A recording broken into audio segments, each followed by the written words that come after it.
Vážení prítomní,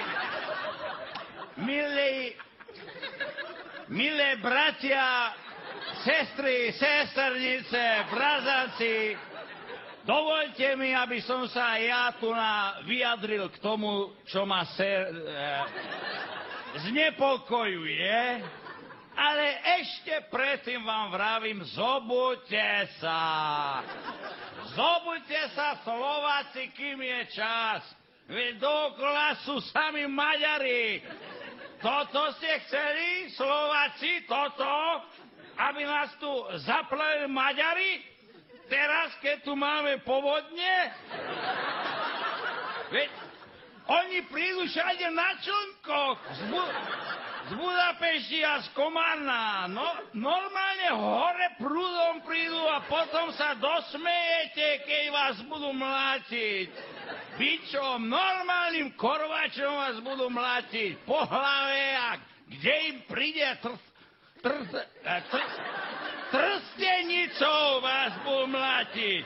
Tak, jak mlátili mojeho starého otca a Janošikovho ešte staršieho otca. Títo fašisti s korbačmi. Toto chcete, Slováci? Zobuďte sa, vám vravím. A to sa dialo tuto, 22 kilometrov od vás, na Ostrave. Teda na Orave, som chcel povedať, vážení. Preberte sa, toto chcete, aby vám tu rozkazovali takí nadrbaní Maďari na člnoch s korbačmi? Nie.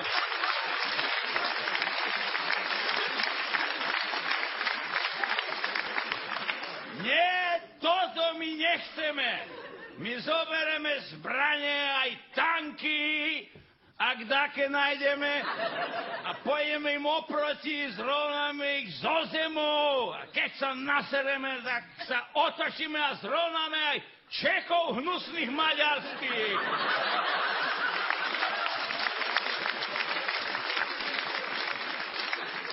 To oni nám obesili nášho pána farára Tisu, lebo nevedel katolícky po maďarsky. A to všetko tuto 22 kilometrov od vás v Brezne, hajzlierni. Tak toto chcete, Slováci?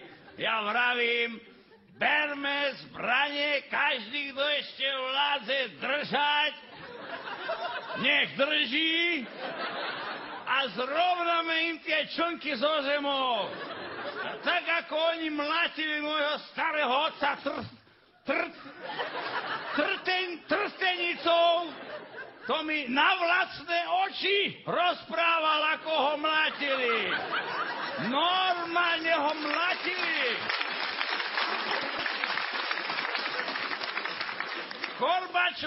Korbačom mlátili ho aj Janošikovho starého otca.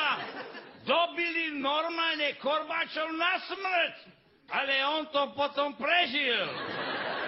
Toto chcete, sa zobuďte, prosím vás. Pozrite sa, ja viem, čo hovorím. Ja som primátor aj poslanec, ja nemôžem len tak hocičo zaondievať pred ľuďmi, ale to sa všetko stalo tuto 22 kilometrov od vás pri Romavskej Sobote. Zmlátili normálne Korbačom Javošikov starého otca za to, že nevedel maďarsky po anglicky.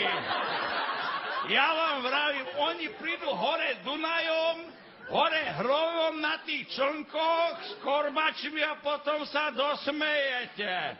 A vy to chcete takto nechať? Nie, my to tak nenecháme. My sa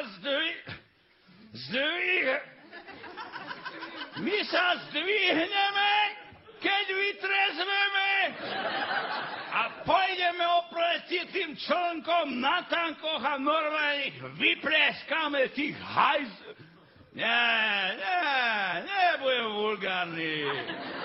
nebudem vulgárny, veď som poslanec a primátor, kurva.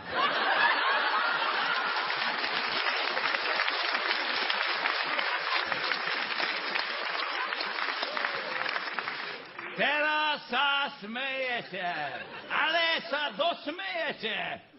Ale Janošikov starý otec sa nesmiali, ani môj starý otec sa nesmiali, ani pán farár Tiso sa nesmiali, keď ho tí fašisti irredenstisticky chytili, lebo nevedeli katolícky po maďarsky na člnkoch. Tak sa zobudte, Slováci, lebo ja som sa už zobudil a keď sa zobudím zajtra, tak ma bude strašne boleť hlava. Nech žije Slovensko, nech žije Slovenská národná sranda.